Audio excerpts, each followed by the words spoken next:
affectation et réaffectation des terrains du domaine national. Vous nous dites après, on va fixer la date avant de partir. Mais il y a un troisième point aussi. On nous donne le samedi passé. C'est l'examen d'adoption du PTI, du plan triennal des investissements. Moi, projet, il faut que nous délibérions aussi, conseil adopter pour nous montrer. Nous avons liggéey samedi mais yéen ngeen mën a wéyal adopté donc muy 3 points yi ñu war a saytu tey beneen bi ñu dàq ko ba xëy na fii semaine prochaine wala léegi voilà ñu le premier point examen du projet de budget. Deuxième point modification des taxes municipales. Troisième point examen et adoption du TTI. Quatrième point, affectation des terres du domaine national. Il y a des dossiers qui sont fi ça ëpp na 5 ans saa yoo xamante ne ñu ngi fii ñuy toog donc loolu dafa nekk loo xamante ne les interpellations en tout cas man li ma ci xam en tout cas les gens nous interpellent partout donc yooyu noonu il faut que loolu ñu wax ci. Voilà. Et en même temps pour finir comme on est en session budgétaire la session là moom rek la ñu may boo xamante ne ça dure 30 jours j'aimerais monsieur le maire qu'on parle sur la question des limites parce que on est des conseils municipaux. L'Assemblée de Abdoul, excuse-moi, vous entrez dans le fond. Non, nous avons présenté l'ordre. Je viens dans l'ordre du jour. C'est un amendement que je demande au collègue conseil. Mais ici, voilà, je vais te couper parce qu'on va mettre du temps. Et c'est un point que nous allons étudier très prochainement, les délibérations. Au cours de cette rencontre-là, de ce conseil-là, problème sur les limites, on pourra les examiner. Puisqu'on a prévu dans une semaine de convoquer un conseil pour délibérer sur les affectations de terre sur les domaines financiers. Et par la même occasion, nous allons aborder ce point par rapport aux limites. Oui. Je parle en connaissance de cause. Et que aussi, à part le budget de 2020, à chaque fois qu'on votait un budget, on considère le volet. 2020, on avait des difficultés pour débloquer ces fonds pour les bourses. 2020, délibération pour nous beaucoup nous avons un problème pour faire étudiants et faire bourse. Parce que dafa war a am extrait spécial. C'est pas parce que voté nga budget bi mais loolu ce sont des dépenses yoo xamante ne bokkul ak yeneen type de dépenses parce que dépenses yoo xamante ne yow yaay génne xaalis joxe donc responsabilité bi si la gën a bëree que boo xamante par exemple nit da lay liggéeyal ba pare nga viré ko si compte donc dafa am double responsabilité loolu tax dañuy autoriser à ce que mu génne extrait dépenses yooyu ñu voté ko validé ko ne ko ñun ñoo ko jox autorisation. Mu jox étudiants yi ay bourses ñun ñoo ko jox autorisation mu fay ay secours ñun ñoo ko jox autorisation mu def genre dépense yooyu pour que ñu parce que à chaque fois nga yóbbu dépense genre yooyu trésor dañ leen laaj extrait délibération boobu il faut nga joindre ko sur le dossier. Malheureusement est-ce que loolu daa ko def. non 2020 votre budget 2020 bii rek lañ ko deful mais yeneen année daan na si bokk année bii nii sax man dama daan am problème pour fay. man maa leen doon expliquer rek peut-être passation de service moo am moo tax kii bi compliqué mais soo ko defulee tamit année bi doo fay dara doo fay bourse doo fay. Si tel est le cas, c'est un point à l'ordre du jour. Comment nga koy appeler? Comment nga koy tuddee? Délibération sur autorisant le maire à payer des secours, des bourses, allocations. À signer des conventions, si on se rappelle bien, dans la délibération, tout le temps dans le 2020, délibération, pour nous, nous avons un problème pour faire étudiants et faire bourse. Parce que dafa war a am extrait spécial. C'est pas parce que voté nga budget bi mais loolu ce sont des dépenses yoo xamante ne bokkul ak yeneen type de dépenses parce que dépenses yoo xamante ne yow yaay génne xaalis joxe donc responsabilité bi si la gën a bëree que boo xamante par exemple nit da lay liggéeyal ba pare nga viré ko si comptam donc dafa am double responsabilité loolu tax dañuy autoriser à ce que mu génne extrait dépense yooyu ñu voté ko validé ko ne ko ñun ñoo ko jox autorisation mu jox étudiants yi ay bourses ñun ñoo ko jox autorisation mu fay ay secours ñun ñoo ko jox autorisation mu def genre dépense yooyu pour que ñu parce que à chaque fois nga yóbbu dépense genre yooyu trésor dañ leen laaj extrait délibération boobu il faut nga joindre ko sur le dossier. malheureusement est-ce que loolu daanaka ko def. non 2020 votre budget 2020 bii rek lañ ko deful mais yeneen année yi daan na si bokk année bii nii sax man dama daan am problème pour fay man maa leen doon expliquer rek peut-être passation de service moo am moo tax kii bi compliqué mais soo ko defulee tamit année bii doo fay dara doo fay bourse. Si tel est le cas, c'est un point là à l'autre jour. Comment nga koy appelé? Comment nga koy tuddee? Délibération sur autorisant le maire à payer des secours, des bourses, allocations, à signer des conventions. Yooyu yëpp ci la bokk. Si on se rappelle bien, dans délibération tout le temps dans le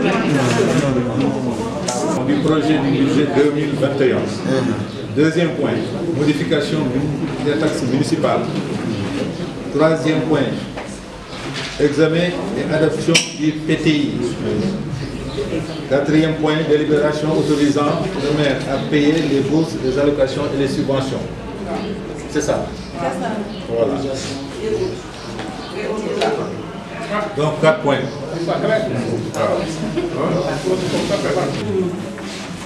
Donc je m'avais vous présenter le rapport procéder à la lecture du rapport de présentation du budget de la gestion 2021. Donc la commission des finances, en plus du secrétaire municipal et des chefs de service technique, finances, comptabilité et fiscalité.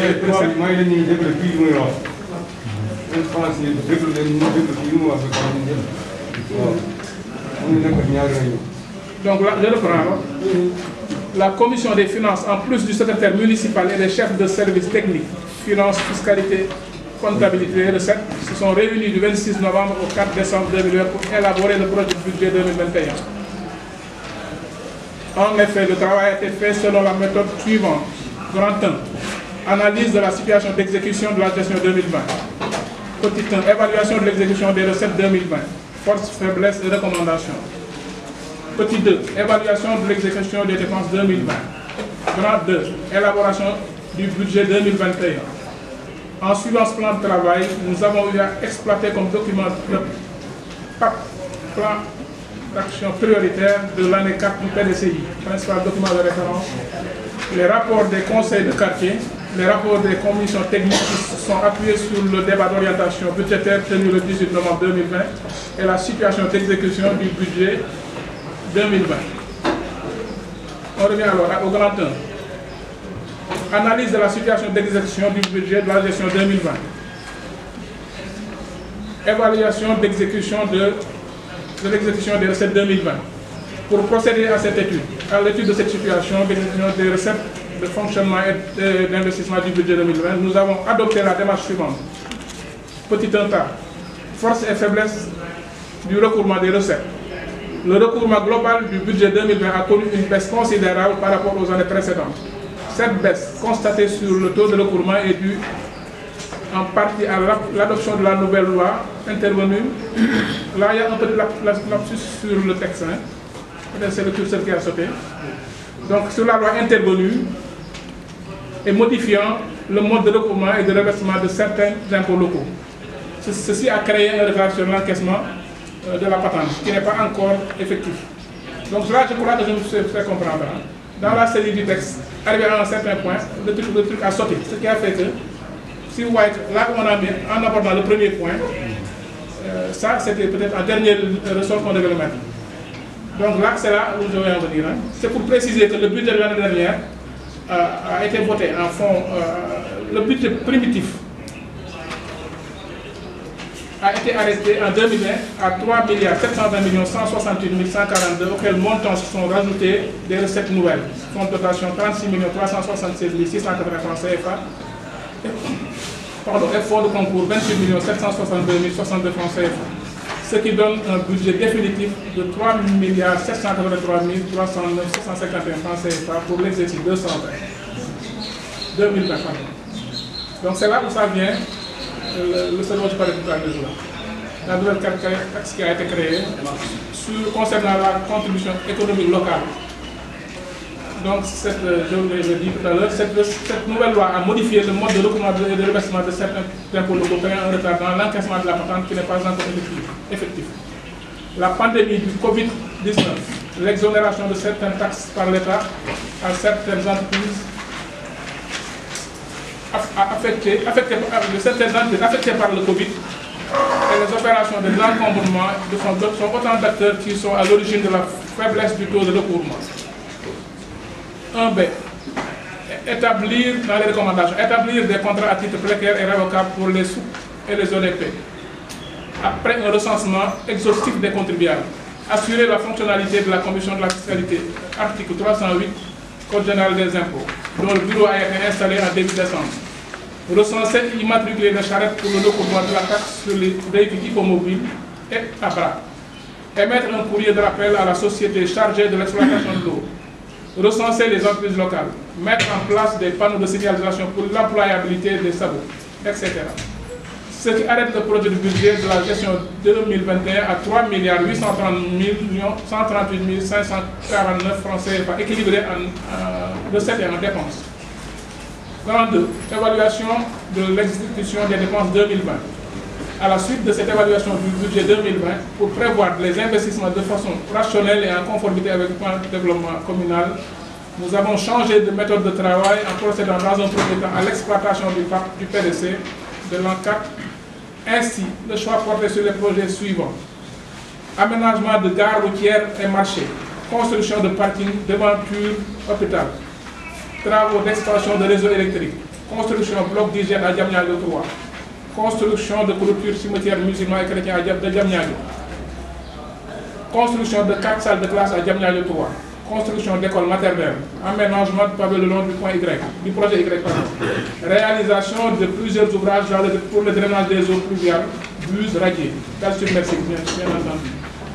Achat d'une ambulance, achat d'un engin lourd d'intervention, recrutement de personnel qualifié, financement des femmes, etc. Ces projets d'investissement viennent s'ajouter à ceux qui sont en cours de réalisation pour le compte de la gestion 2020, à savoir travaux de remblai et de terrassement, construction d'un caniveau, aménagement d'espaces verts à l'intérieur du centre socio-collectif et à Diamniadio Sud, construction de postes de santé à Dénimanigué, construction de maternité à Douga, construction du mur de clôture des cimetières de Déni-Youssou. Ainsi, le budget de l'exercice 2021 est arrêté à la somme de 3 830 138 549 francs CFA. Telle est l'économie du présent rapport soumis à votre attention. Fait à Diamniadio le 11/12/2020 par le maire Moulaye. Les bàjjenu gox, les relais communautaires et les DSDOM. Bu ñu waxee bàjjenu gox ku nekk xam na loolu bàjjenu gox. Bu ñu waxee relais communautaire ku nekk xam na ko. Bu ñu waxee relais DSDOM ku nekk xam na ko parce que ci santé la te it defe naa ne boobu ba léegi ñuy xaar subvention depuis daaw jotuñu ko. te ma leen di waxaat ne di leen rappeler rek toujours ma wax ko fii dans tout le Sénégal c'est la commune de Diamniadio ki nga xamante ni moo njëkk subventionné ay acteurs kon lu mu metti war nañu see boole te bii dégguma ko ci lu mu metti war nañu ko boole Covid baa ngi nii kenn ci yéen bu fi génn engagement communautaire bu ñu koy c'est pour toute la population pour toutes les populations mais acteurs communautaires yi ñoo nekk ci première ligne nekk ay maman nekk ay père de famille nekk ay mère de famille sans salaire ni motivation ni rien kon waruñu leen fàtte ci budget bi te xam naa ne fàttewuñu leen waaw beneen bi mooy le centre de santé de Diamniadio boobu ba léegi ambulance am bi amul ambulance je le répète je le redis amul ambulance yéen moo ñuy abal wala Sébikotane wala yenn saa yi sax bu leen neexee ñu ne temps yi mbaa bi loolu ambulance bi jógee te lu ko fa bàyyi fële mooy fay am na loo xam ne nag kees yi mën na ko attan na ko def nañ ba sonn mu nga fee ba léegi jógewu fa bu yàggee sax ay panne ci kaw panne la indi loolu tamit bëgg nañu ñu jàppale ñu si bien que ñu ngi wax ne dañuy jënd ambulance bi mais le centre de santé de Diamniadio souffre d'ambulance bien que état joxoon nañu mais wax dëgg yàlla ba mu paane def nañ si def ba sonn ma nga nee sa kii ba nu mu tëdd fi mécanicien ba léegi jógu di ñaan ñëpp jàmm 2020 bi li fi jaar yëpp si ay tolfa ay métit ay feebar yàlla na ànd ak at bi yëpp dem. mooy que jàpp naa ne suñu réunion bi xaw na tardé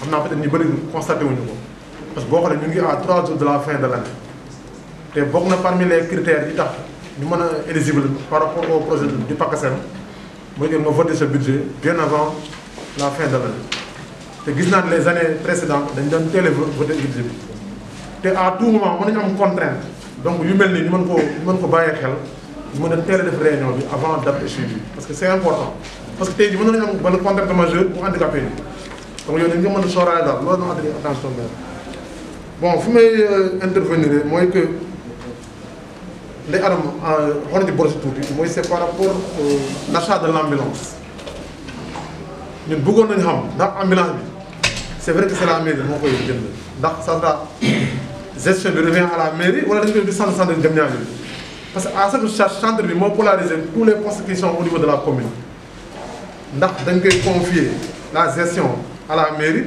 wala dañ koy jox à la disposition du centre de santé parce que am na lu ñu ci waxoon keroog ci centre bi nekk na dans le besoin parce que tamit am na yoo xam ne c'est des questions immédiates ñoom ñoo koy gérer xëy na mairie bi moom da leen di accompagner ci seen fonctionnement bon la maternité de Dougar dont on parle problème bi fi amoon ba léegi mu ngi fi y avait quelqu'un qui avait gagné le marché il a exécuté à hauteur de 20% li ñu waxoon mu amoon jafe-jafe léegi ñu indiwaat ko ren léegi ñun le gars qui avait gagné le marché ndax ñu ngi ci ban procédure la ñu nekk actuellement bëgg naa ñu leeral ndax dañuy am beneen dañu war a am repreneur wala dañu ko reprendre à zéro parce que le fait que ñu réinscrire ko fii moom mu xaw a jaaxal parce que boo ko reprendre à zéro tu sera obligé nga lancer beneen marché mu jël beneen procédure loolu laa ko ñu édifié ni quoi. bon financement aux femmes mais bëggoon naa ñu keroog bi commission santé toogee fii ñun ñoo bokk réunion ensemble ma waxoon leen ne tamit ne ngeen jëlaale en charge personnel d'appoint dans les au niveau des postes de santé parce que ñoom ñëpp il faut ñu am accompagnement boo xoolee dans tous les postes de santé même au niveau du centre sax de temps en temps mais am na une année mu jàppale ces personnes là loolu ñu mën leen jël en compte parce que vraiment c'est parce que ñoom dañu travailler dans le bénévolat. Avant ñuy convoquer délibération pour le vote du budget dañu daan dajale souvent les présidents de commission ñu daje waxtaan si avant le vote du budget. Bon loolu amul on ne sait pas sur quel pourquoi ndaje conférence des présidents amul pour ñu saytu budget bi. Je pense que doon na yombal liggéey bi si lu bëri beneen bi damay intervenir par rapport au recensement des entreprises. À ce que je sache defe naa mus nañ fi def recensement des entreprises de la commune pour éventuellement ñu mën a xool lan lañ fay mën a récupérer comme taxe. Bon bu ñu ñëwaatee léegi ñu ne dañuy ci recommandation yi dañuy recenser les entreprises locales. Bon j'ai pas compris exactement foofu lan lañ fa bëgg wax parce que mus nañ ko def ba en principe sax recensement boobu amoon na benn impact sur suñu recouvrement au niveau des recettes. Donc je voudrais savoir exactement quelles sont les entreprises qui vont être recensées ndax ay entreprises yu bees la wala entreprises yu njëkk yi recensement bi jaarul noonu donc loolu vraiment bëggoon naa ñu indil ma si ay